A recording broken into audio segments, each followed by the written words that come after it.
গোপালপুর বাংলার বুকে এক শান্ত সবুজে মোড়া ছবির মতো গ্রাম। এখানে সকাল মানেই কোকিলের ডাক, শিশির ভেজা ধানের মাঠ, আর রাস্তার ধারে ছোট দোকান থেকে ভেসে আসা চায়ের ধোঁয়ার গ্রান। কিন্তু আজকের সকালটা কেমন যেন অচেনা। তুষার, ভাই তুই কি খেয়াল করেছিস? আজ সকাল থেকে কেমন যেন অস্বাভাবিক লাগছে। মাঠে খেলাধুলা তো দূরের কথা, একজন মানুষও দেখা যাচ্ছে না। আর দোকানগুলো অর্ধেক খুলে আবার বন্ধ হয়ে যাচ্ছে।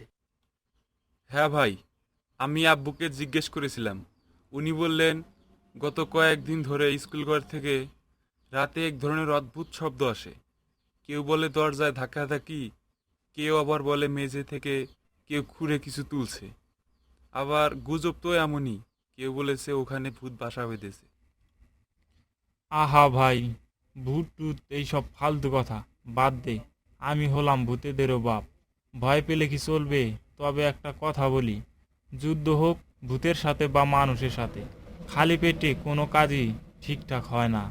চল আগে দুমুঠো খাই, তারপর যা আছে কপালে।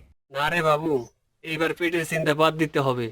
গ্রামের সবাই ভয়ে আছে, আমরা না দেখলে কে দেখবে? আজ রাতেই আমরা স্কুল ঘরে গিয়ে খুঁজে বের করব ভয়ের পেছনে সত্যিটা কি। সঠিক বলেছিস রাজু। ভয় পেয়ে পালিয়ে থাকলে গোপালপুরের মানুষ কবে সুস্থিতে থাকবে? আমাদেরকেই তো দেখতে হবে। আমাদের ভয় পেলে চলবে না। ভয়ের চেয়েও বড় হচ্ছে সাহস। ঠিক আছে ভাই, আমি রাজি, কিন্তু আগেই বলে দিচ্ছি, যদি হঠাৎ ভূতের দেখা পাই, আমি কিন্তু পেছনে না তাকিয়েই দৌড় দিব। তোমাদের রেখে পালিয়ে যেতেও আমার দ্বিধা নেই। রাত নেমেছে গোপালপুরে, চাঁদের আলোটা মেঘে ঢাকা। চারদিকে নিস্তব্ধতা, যেন এক ভয় লুকিয়ে আছে অন্ধকারে। কখনো দূরে পুকুরের ঘেউ ঘেউ, কখনো ঝিঝি পোকার একঘেয়ে সুর। এই নিস্তব্ধতার মাঝে রাজু, তুষার আর বাবু হাতে টর্চ আর সাহস নিয়ে চলছে সেই রহস্যময় স্কুল ঘরের দিকে। রাজু, জানিস, আমার কেমন একটা অদ্ভুত অনুভূতি হচ্ছে, যেন কেউ আমাদের দেখছে এবং অনুসরণও করছে। গত 3 রাত ধরে যে সব আওয়াজ শোনা গেছে, সেগুলো কি কেবল বাতাসেরই খেলা? ভাই, আমরা ভয় পেতে আসিনি। যদি সত্যি কেউ বা কিছু থেকে থাকে, তবে আজই জানবো কারা এই অন্ধকারে লুকিয়ে আছে। গ্রামকে ভয়মুক্ত করতে গেলে সত্যিটা জানতেই হবে। আমি তো ভূতকে অনেক ভয় পাই, কিন্তু ওদেরকে বুঝতে দেওয়া যাবে না। ভাইরে, আমার কিন্তু পেটে কেমন জানি গড় গড় করছে। ভয় পাইনি বলছি, যদিও আজকে ডাল ভাতে বেশি মরিচ ছিল। তাহলেও আমি টয়লেট খুঁজতে দৌড়বো, ভূতের পিছনে না। শুনলি? ওই যে একটা স্পষ্ট আওয়াজ, কেউ যেন সত্যিই মেঝে থেকে কিছু খুঁজছে। সবাই চুপ থাকো, কোনো শব্দ করো না। আমরা জানালা দিয়ে দেখে নেই কি হচ্ছে ভেতরে। তারা টিপ টিপ করে জানালার কাছে গেল। ভেতরে এক অচেনা লোক, হাতে কোদাল, মেজে খুঁড়ছে অস্থিরভাবে। পাশে একটা পুরনো কাগজ, যেন মানচিত্র। ওই দেখো, লোকটা কিছু খুঁজছে। মাটির নিচে কি যেন খুঁজে পাচ্ছে না। ওর পাশে যে কাগজটা, সেটা খুব গুরুত্বপূর্ণ মনে হচ্ছে। আহ, আমার পা পিছলে গেল রে ভাই, আমি অনেক ব্যথা পেয়েছি। কে কে ওখানে? কে আছিস? না, মনে হয় কেউ এখানে এসে পড়েছে। আর এখানে থাকা ঠিক হবে না। এখন পালিয়ে যাই, পরে আবার আসবো এখানে। হঠাৎ করে লোকটা টর্চ ফেলে দৌড়ে পালায় অন্ধকারে। রাজু সাহস করে দৌড়ে যায় কাগজটা তুলতে।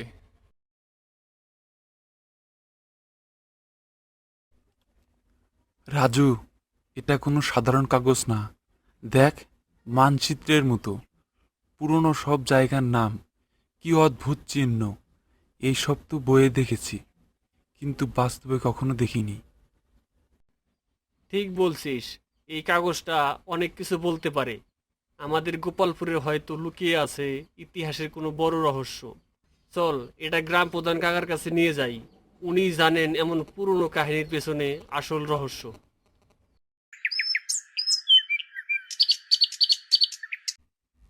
আরে, এই কাগজটা, এটা তো আমি চিনতে পারছি। আমার দাদু এক সময় বলতেন আমাদের গোপালপুরে এক গুপ্তধনের গল্প আছে। এই মানচিত্র ঠিক সেই চিহ্নগুলোই আছে যেগুলো দাদুর গল্পে শুনতাম।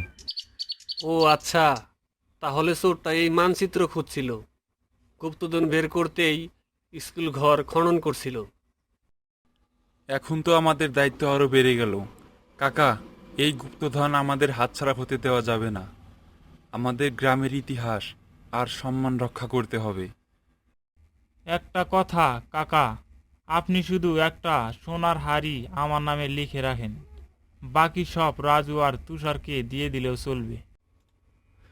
3 বন্ধু রওনা হলো গ্রামের প্রাচীন বনভূমির দিকে। মানচিত্র আঁকা চিহ্ন অনুযায়ী এগোতে লাগলো। একটা 3 শাখা বিশিষ্ট গাছ, বড় পাথর, ঝর্ণার ধারে বাঘ, প্রতিটা জায়গায় তাদের হৃৎস্পন্দন বাড়ছিল। এই যে রাজু, দেখ এই গাছটা, 3টা ডাল একসাথে বেরিয়েছে। নিচে খোদাই করা চিহ্নটাও মানচিত্রে একানো আছে। তাহলে এখানে কিছু আছে। বাবু, কোদাল দিয়ে খুঁড়তে শুরু কর। ওরে বাবা, কোদালে কিছু শক্ত জিনিস লেগেছে। রাজু, এটা কি কাঠের বাক্স নাকি? তোদের সাহস আছে রে? আমার বাক্স খুঁজে বের করেছিস, এখনই দিয়ে দে, না হলে খারাপ হবে কিন্তু। এই গুপ্তধন গোপালপুরের, এছাড়া অন্য কারো নয়।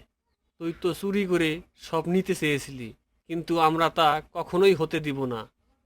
তুই অন্ধকারে লুকিয়েছিলি। তুই কে আমরা জানি না, কিন্তু গোপালপুরের মানুষ তোকে মাফ করবে না। এই নে, আমি তোকে পাকড়াও করেই ছাড়লাম। তুই তো বাঘের মতো গর্জন করছিলি, এখন দেখ বাঘের ঘাড়ে কে চড়েছে। 3 বন্ধু চোরকে বেঁধে ফিরিয়ে আনলো গ্রামে। লোকজন চমকে উঠল। এই ছোট্ট ছেলেগুলো এমন সাহসিকতা দেখিয়েছে, মানুষের চোখে ভয় ছিল, এখন গর্ব। তোমরা শুধু গুপ্তধন খুঁজে পাওনি, তোমরা গোপালপুরকে তার সাহস, সম্মান আর ইতিহাস ফিরিয়ে দিয়েছ।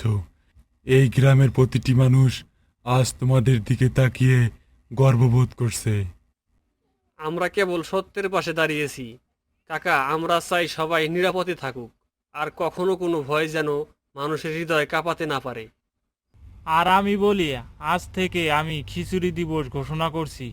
এই গুপ্তধনের কয়েন দিয়ে প্রতিদিন খিচুড়ি, খাসির মাংস আর জিলাপি খাবো। আমার আর পেটে ক্ষুধা থাকবে না। এভাবেই রাজু, তুষার আর বাবুর বুদ্ধি, সাহস আর বন্ধুত্ব এক ভয়ের গল্পকে পরিণত করলো গর্ভের ইতিহাস। গোপালপুর ফিরে পেল তার হাসিমুখ, আর নতুন এক সকাল উদিত হলো। আপনাদের কোনো পছন্দের গল্প থাকলে আমাদের সাথে শেয়ার করবেন, আর এই ভিডিওটি ভালো লাগলে আমাদের চ্যানেলটি সাবস্ক্রাইব করে পাশে থাকবেন। সকলকে ধন্যবাদ।